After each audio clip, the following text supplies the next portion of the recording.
I just got to realizing it's been half a century since Bob and I played together, or a little bit longer than that. Started out back in about 1957. A friend of mine who was working across the street from me was a drummer by the name of Leroy Hoykala.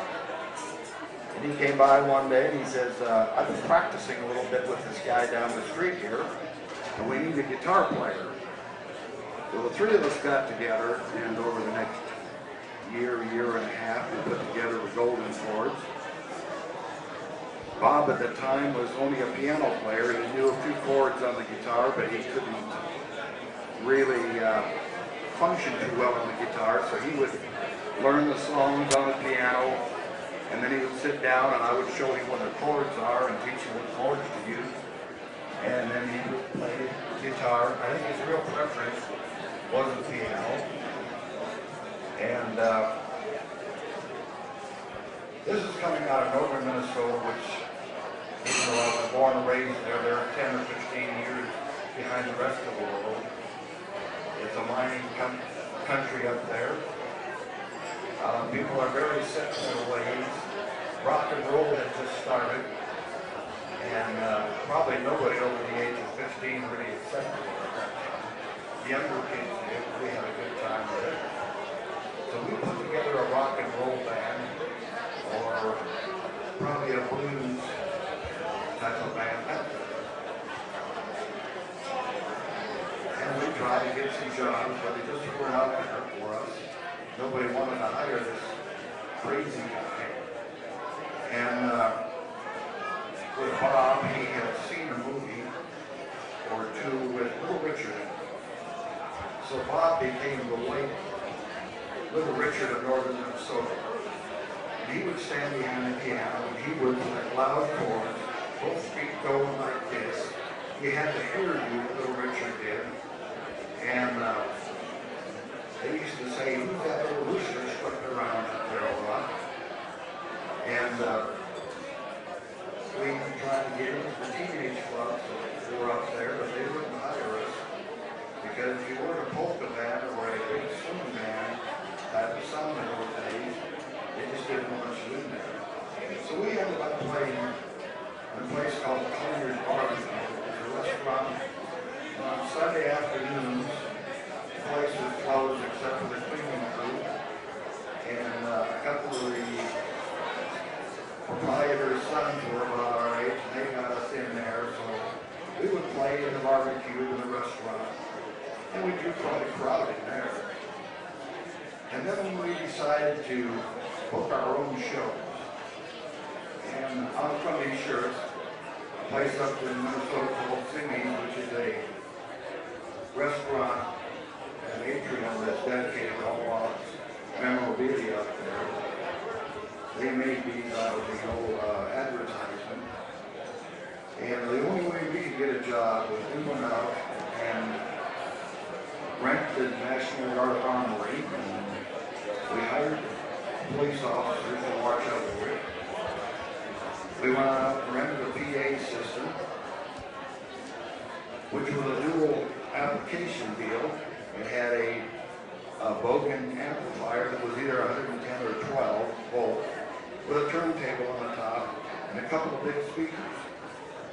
So we would use that on the car to advertise to begin with. And then we would use that for the National Guard Armory. And I really get a kick out of a lot of these articles that I read that say that we were so loud. I look back at some old pictures, and I was using a little airline amplifier, one 10-inch speaker that probably had 10 or 15 watts maximum. And we thought that was loud. Most of the clubs did not have a PA system. Or if they did, was an old Bogan and a couple of speakers they had taken out of an early model Buick for speakers. That was our PA system. Or the other choice we had was to run a mic in one channel of the guitar amp and run a guitar in the other one. And most of the time Bob played acoustic piano, so we weren't really that loud, but they thought we were loud. Bob's voice just didn't really fit that kind of music. We had something ringing up here on the windows. And that was the starting days of Bob.